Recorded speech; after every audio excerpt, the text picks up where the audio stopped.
Shalom la famille, nous espérons que vous allez bien. Meilleur vœu à tout le monde, meilleur vœu pour tous ceux qui nous suivent, à tous ceux qui nous suivent de loin ou de partout. Avant tout, on va continuer notre série d'enseignement, on va prier. Seigneur, Saint-Esprit, nous nous dédions à toi, nous nous soumettons à toi, conduis-nous comme d'habitude, Saint-Esprit. Et plus que d'habitude, fais-nous du bien au nom de Jésus-Christ. Amen.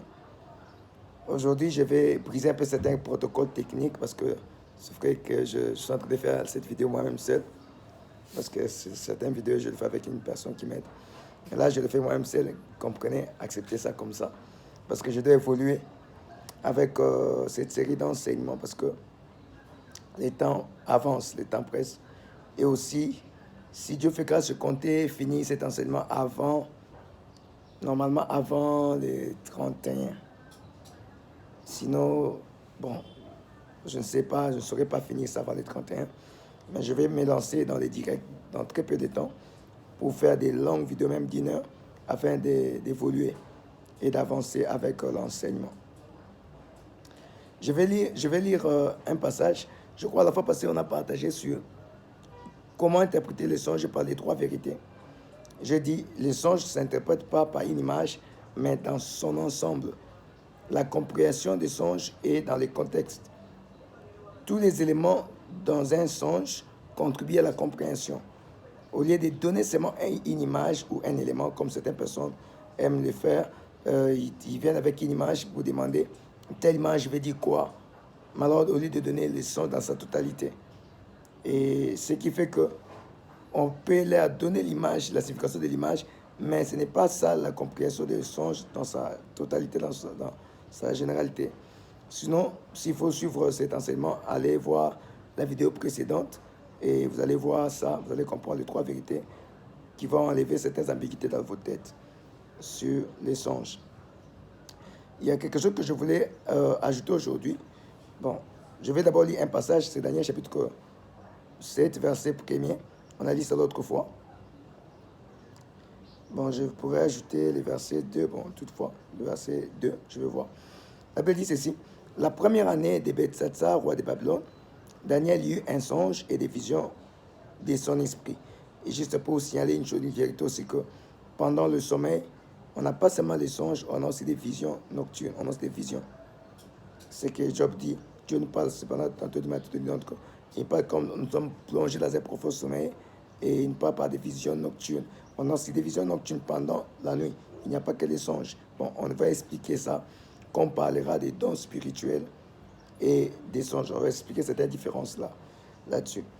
La Bible dit ceci. Daniel eut un songe et des visions de son esprit pendant qu'il était sur sa couche, pendant qu'il dormait. Ensuite, il écrivit les songes et raconta les principales choses. J'insiste, il dit, il écrivit les songes et raconta les principales choses. Il y a une vérité qu'on doit comprendre là-dessus. On dit, Daniel écrivit les songes et raconta les principales choses. Donc, dans les songes, il y a les principales choses. Il y a aussi les secondaires choses. On peut aller même les tertiaires ou je ne sais pas trop. Je vais essayer de faire comprendre certaines choses dans les rêves par la compréhension ou l'interprétation de certains songes. C'est souvent ce qui arrive à certaines personnes à tomber dans l'erreur, comme je viens de dire. Ils donnent une image pour chercher à avoir la compréhension de l'image, alors que ce n'est pas l'image qui fait les songes, c'est l'ensemble des éléments à l'intérieur, dans le contexte qui fait la compréhension d'un songe.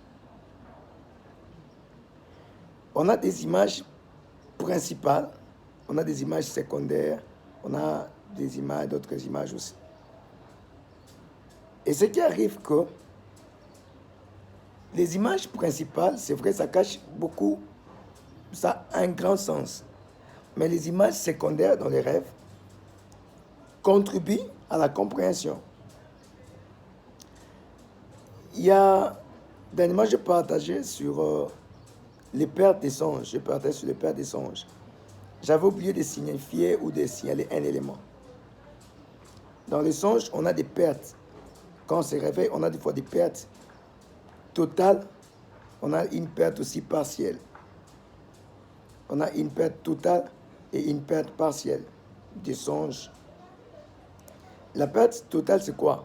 Comme je dis, certaines personnes qui souffrent de l'amnésie, il y a des amnésies qui sont totales ou des amnésies partielles. Quand je parle de l'amnésie, ce sont des pertes de mémoire, la maladie de la perte de mémoire. Quand on perd totalement les rêves, là c'est la perte totale. Mais il y a certaines personnes qui arrivent à perdre partiellement les rêves.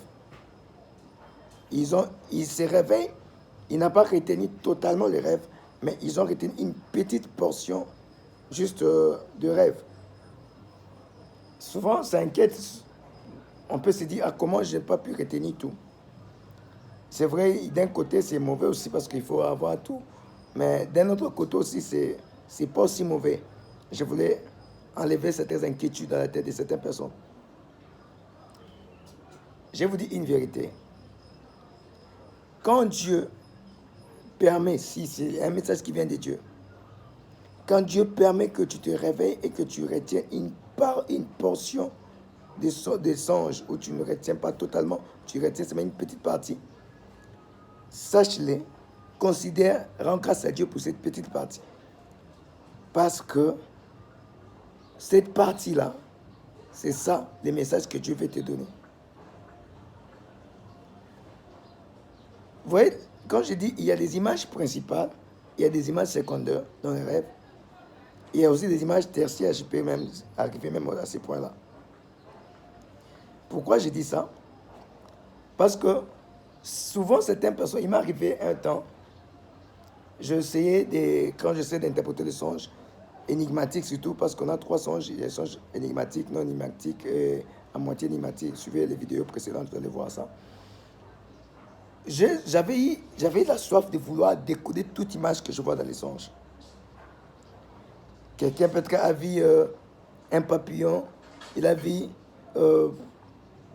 une télévision ou une autre chose, une voiture. Je vais dans tous les détails vouloir décoder toutes ces images-là et puis donner l'interprétation. Une fois, le Saint-Esprit m'a interdit ou soit m'a empêché de continuer dans cette pratique. Le Saint-Esprit m'a dit ceci. Tu peux décoder toute image et puis au finish, tu t'embrouilles dans la compréhension. Parce que sachez-le qu'il y a 2 parties de l'interprétation des songes. Il y a le décodage et la compréhension. Je vais arriver là. Je l'appelle ça double clic. Voilà pourquoi on parle des icônes provenant de Dieu. Double clic comme on fait avec les icônes informatiques. Je reviens à ce que je suis en train de dire. Il y a certaines images qui n'ont pas un sens. Quand je dis n'ont pas un sens, c'est-à-dire ne sont pas importants à décoder. L'essence est juste dans la compréhension, mais pas dans le décodage. Je vais bien expliquer ça. Quand je vais arriver à expliquer les 2 principes d'interprétation des songes, selon moi,